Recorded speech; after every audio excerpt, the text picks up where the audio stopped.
দখলদার ইসরায়েলি বাহিনী এবং ফিলিস্তিনি পুরোদমে যুদ্ধ চলছে। জানিয়ে দিব হাতে থাকা সর্বশেষ আপডেট আন্তর্জাতিক সংবাদ। প্রথমে সংবাদ শিরোনাম। গোলান ব্রিগেডের দপ্তরে হিজবুল্লাহর হামলা, টর্পস্থ ইসরায়েল। আরও জানিয়ে দিব কোথা থেকে অস্ত্র পায় ফিলিস্তিনি সদস্য গোষ্ঠীগুলো। আরও জানিয়ে দিব ইসরায়েলি বাহিনীর গুলিতে তুর্কি মার্কিন তরুণী নিহত, যা বললেন এরদোগান।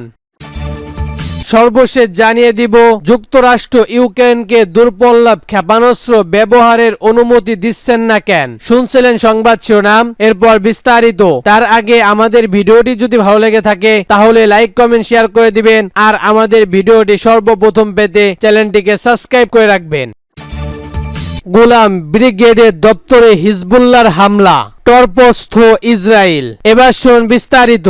লেবাননের সশস্ত্র গোষ্ঠী হিজবুল্লাহ রবিবার ইসরায়েলি সেনাবাহিনীর গোলান ডিগ্রি সদর দপ্তরে বেশ কিছু রকেট ও ক্ষেপণাস্ত্র হামলা চালায়। এদিন হিজবুল্লাহ এক বিবৃতিতে জানানো হয়েছে তাদের যোদ্ধারা জবাব লেবানন ঘাঁটিতে কাসিল রকেট ছুড়েছে। হামলাটি লেবানন ফাউন্ড গ্রামে ইসরায়েলের বাহিনীর সাম্প্রতিক হামলা এবং সামরিক ভবনগুলোতে চালানো নৃশংসতার প্রতিশোধ হিসেবে পরিচালিত হয়েছে। জাবাল নেতিয়ার ঘাঁটিতে বর্তমান ইসরায়েলি সেনাবাহিনীর গোলান ডিগ্রির সদর দপ্তর হিসেবে ব্যবহার হচ্ছে বলে হিজবুল্লাহর বিবৃতিতে দাবি করা হয়। এর আগে শুক্রবার এক বিবৃতিতে হিজবুল্লাহ জানান যে তারা ইসরায়েলের মনোনয়ন বাচ্চু সামরিক ঘাঁটি, জবাবদিন বেরঙ্কুন এবং ইসরায়েলি বাহিনীর ব্যবহার আল মুতান শহরের বেশ কিছু ভবনে ড্রোন ও ক্ষেপণাস্ত্র সাহায্য হামলা চালিয়েছে।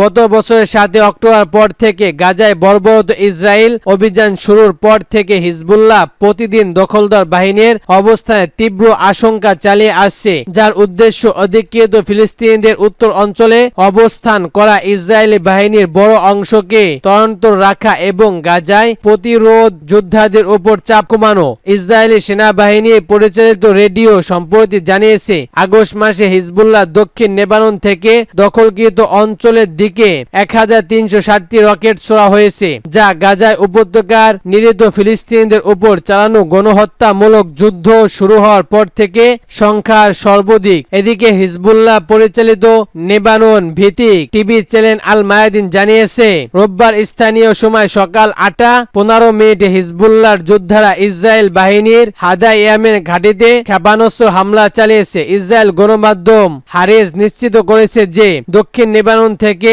আল জাজিরার দিকে বেশ কয়েকটি ক্ষেপণাস্ত্র রকেট ছোড়া হয়েছে, তবে এতে ইসরায়েল কি পরিণত ক্ষয়ক্ষতি হয়েছে সে বিষয়ে কিছু জানা যায়নি। হিজবুল্লাহ রবিবার দুপুরে হামলা চালিয়েছে বলে জানিয়েছে আল মায়াদিন টিভি চ্যানেলে। জানিয়েছে হিজবুল্লাহ যোদ্ধারা স্থানীয় সময় বেলা 2:45 ইসরায়েলের বিগত আম সামরিক ঘাঁটিতে নজরদারি সরঞ্জাম লক্ষ্য করে হামলা চালিয়েছে, সফলভাবে সেগুলো ধ্বংস করেছে। হিজবুল্লাহ শক্তি বৃদ্ধি এবং ইসরায়েলের দুর্বলতা। হিজবুল্লাহর কেন্দ্রীয় পরিষদের সদস্য শেখ নাবিল কাউকে বললেন ইসরায়েলি ফিলিস্তিনিদের সমর্থিত প্ল্যানগুলোকে থামাতে ব্যর্থ হয়েছে। তিনি জোর দিয়ে বলেন হিজবুল্লাহ শক্তি, অস্ত্র এবং সদস্য সংখ্যা নিয়ন্ত্রণ বৃদ্ধি পাচ্ছে, সেখানে ইসরায়েল বাহিনী ক্রমে দুর্বল হচ্ছে। শেখ নাবিল হুঁশিয়ারি দিয়ে বলেন কেবল গাজা ইসরায়েল অগ্রসর বন্ধ হলেই উত্তর ফিলিস্তিনিদের দখলকৃত অঞ্চল থেকে সরিয়ে নেওয়া ইসরায়েলি বসতি স্থাপনকারীদের তাদের বাড়িতে ফিরে যেতে পারবে। তিনি জোর দিয়ে বলেন হিজবুল্লাহ প্রতিদিন হামলা চালিয়ে যে সীমান্ত কারণগুলো তৈরি করছে সেগুলো থেকে ইসরায়েল পালাতে পারছে না। হিজবুল্লাহ প্রতিরোধ ফাউন্ডগুলো নির্ভীক হবে না এবং গাজায় রক্ষার ক্ষেত্রে হিজবুল্লাহ অগ্রগতি অবস্থান থাকবে বলে উল্লেখ করে শেখ নাবিল সূত্র ইন্না ও আল মায়াদিন। আরো জানিয়ে দিব কোথা থেকে অস্ত্র পায় ফিলিস্তিনি সশস্ত্র গোষ্ঠীগুলো। এবার শুন বিস্তারিত। ফিলিস্তিনের অধিকৃত পশ্চিম তীরে আধুনিক সরঞ্জাম সংগৃহীত প্রবল প্রত্যাশিত ইসরায়েলি বাহিনীর বিরুদ্ধে পাল্টা দিয়ে প্রতিরোধমূলক যুদ্ধ চালিয়ে যাচ্ছে সেখানকার স্বাধীনতাকামী সংগঠন সশস্ত্র গোষ্ঠী হামাস। তাদের আক্রমণ যথাক্রমের মধ্য দিয়ে প্রশ্ন উঠছে কোথা থেকে কিভাবে তাদের অস্ত্র গ্রহণ করতে পারে। 2 সপ্তাহ আগে যখন ইসরায়েলি সামরিক বাহিনী অধিকৃত পশ্চিম তীরে তাদের ব্যাপক সামরিক অভিযান শুরু করে, তখন ফিলিস্তিনের স্বাধীনতাকামী সংগঠন হামাস সহ প্রতিরোধকারী সংগঠনগুলো সামরিক শাখাগুলো ঘোষণা করে যে তারা বিস্ফোরণ ব্যবহার করে দখলদার বাহিনীর সামরিক যানগুলো ধ্বংস করেছে। ফিলিস্তিনি বাহিনীর প্রচারিত অভিযান ইসরায়েলি বাহিনীর উল্লেখযোগ্য মানবাধিকার ও যুদ্ধ সরঞ্জাম ক্ষতির সম্মুখীন হয়, যার মধ্যে তাদের বেশ কিছু সামরিক যান এবং ধ্বংস করা হয়। পশ্চিম তীরে ফিলিস্তিনিরা অস্ত্র কোথা থেকে পায়? ইসরায়েল অধিকৃত পশ্চিম তীরে মূলত দখলদার বাহিনী করা সামরিক ও নিরাপত্তা ব্যবস্থার অধীন রয়েছে। সেখানে ইসরায়েল সামরিক বাহিনী 7% চেকপয়েন্ট স্থাপনা করা হয়েছে। যদিও ফিলিস্তিনি প্রতিরোধকামী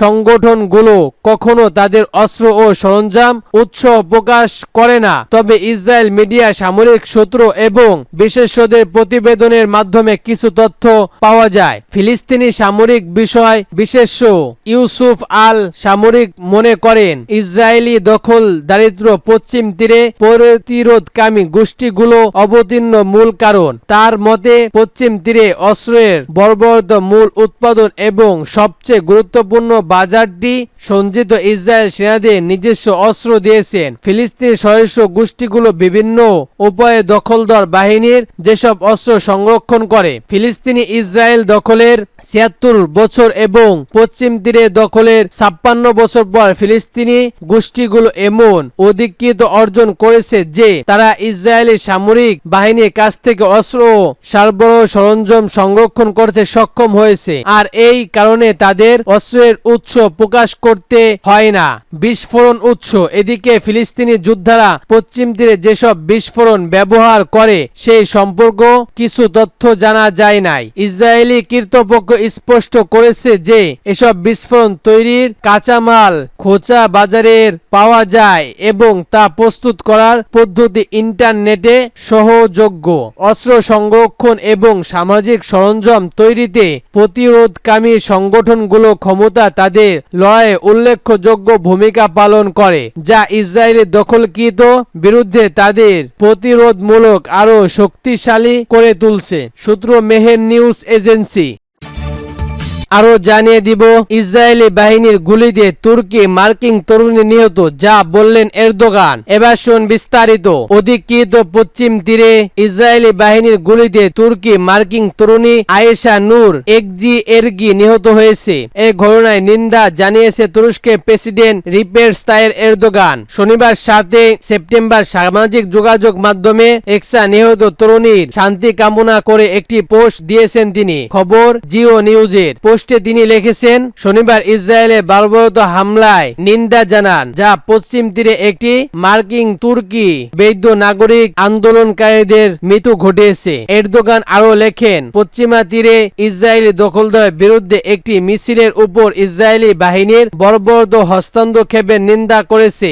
আমাদের নাগরিক আইনসের আরজি ইরগি আন্তার শান্তি কামনা করছি। তিনি এই হামলার প্রাণ হারিয়েছে। তুরস্কের পররাষ্ট্র মন্ত্রণালয় বলেছে নাপসুরে দখলদার ইসরায়েলি বাহিনীর গুলিতে হত্যা করা হয়েছে। মর্মত এই ঘটনায় মার্কিন পররাষ্ট্রমন্ত্রী অ্যান্টনি বিলকে দুঃখ প্রকাশ করেছেন। অন্যদিকে হোয়াইট হাউসের মিত্র ইসরায়েলকে দোষারোপ না করলেও ঘটনা তাদের আহ্বান জানিয়েছে। এর আগে যুক্তরাষ্ট্রের স্টেল ডিমেক্সের মুখপাত্র ম্যাথি মিলো জানিয়েছে ওয়াশিংটন জরুরি ভিত্তিতে এই তরুণীর মৃত্যুর ঘটনার তথ্য সংরক্ষণ করছে। তুর্কি গণমাধ্যমের তথ্য অনুযায়ী আয়েশাউন একজি আরজি জন্ম 1998 সালে তুরস্কের আন্তালিয়ায়, কিন্তু বড় হয়েছে যুক্তরাষ্ট্রে। মনোবিজ্ঞান ও মধ্যপ্রাচ্যের ভাষা এবং সংশ্লিষ্ট নিয়ে পড়াশোনা করেছিলেন ওয়াশিংটন বিশ্ববিদ্যালয়। 26 বছর বয়সী এই তরুণী নাবলুসের কাছে তেইন শহরে ইহুদি বসতি স্থাপনার বিরুদ্ধে সাপ্তাহিক প্রতিবেদন অংশ নিয়েছিল। ফিলিস্তিনের সহ ইন্টারন্যাশনাল সেলিব্রিটি মুভমেন্ট হয়ে এই দিনের প্রথমবারের মতো বিক্ষোভে যোগ দিয়েছে তিনি। তার সহপাঠী জানিয়েছে আয়েশা নূরের ছিলেন অন্তত প্রকৃত বিনিময় ও উদ্ধার। যুক্তরাষ্ট্র ইউক্রেনকে দূরপাল্লা ক্ষেপণাস্ত্র ব্যবহারের অনুমতি দিচ্ছেন না কেন? এবার শুন বিস্তারিত। ওয়াশিংটন ইউক্রেনের রাশিয়ার গভীরে দূরপাল্লা ক্ষেপণাস্ত্র দিয়ে হামলা চালানোর অনুমতি দিলেও কিয়েভের সম্ভাব্য মার্কিন সরবরাহকৃত এটিসিএম এর ক্ষেপণাস্ত্র যথাপূর্ণ ব্যবহার করতে পারবে না। সম্প্রতি ইউক্রেনের প্রেসিডেন্ট জেলেনস্কির অনুমোদন পদক্ষেপ মার্কিন সেনা সদস্যর পেসেন্টার গানের সেটি পেস সংরক্ষণে সর্বোচ্চ শুক্রবার এই আশঙ্কা প্রকাশ করেছেন। তিনি জানান, যুক্তরাষ্ট্র ইউক্রেনকে যেসব ক্ষেপণাস্ত্র সরবরাহ করেছে রাশিয়ার বেশিরভাগ সামরিক লক্ষ্য ব্যস্ত তার পাল্লা ব্যবহারে। যুক্তরাষ্ট্র ইউক্রেনকে এখন পর্যন্ত তার অস্ত্র ব্যবহারের অনুমোদন দিচ্ছেন না শুধু আন্তঃসীমান্ত আক্রমণ থেকে রক্ষা পাওয়ার জন্য, রাশিয়া ভূখণ্ডে গভীর হামলার জন্য নয়, কিন্তু সামরিক সপ্তাহগুলোতে কিয়েভে রাশিয়ার গভীর হামলার অনুমতি নিশ্চিত করার জন্য জোর প্রচেষ্টা চালাচ্ছে। এই বিষয়ে পেস ব্লিংকেন সাববেনিয়া সিং মার্কিন গোয়েন্দাদের উদ্দেশ্যে দিয়ে বলেন, ইউক্রেনের বিরুদ্ধে গ্রাউন্ড বোমা এবং ক্ষেপণাস্ত্র নিক্ষেপকারী রুশ বিমানগুলো 90% ইউক্রেন নিয়ন্ত্রণ অঞ্চল থেকে 300 কিলোমিটার দূরে অবস্থিত বিমান ঘাঁটিতে থাকে। এর অর্থ হলো এই বিমানগুলো এটিসিএম এর ক্ষেপণাস্ত্র পাল্লার বাহিরে। তিনি আরো বলেন, এই ক্ষেপণাস্ত্র দিয়ে হামলা চালে রাশিয়ার উপর খুব কম প্রভাব পড়বে এবং কৌশলগত মূল্য তেমন একটা থাকবে না। এরপর বিবৃতিতে রাশিয়া তার গ্লাড বোমা ব্যবহার অব্যাহত রাখবে।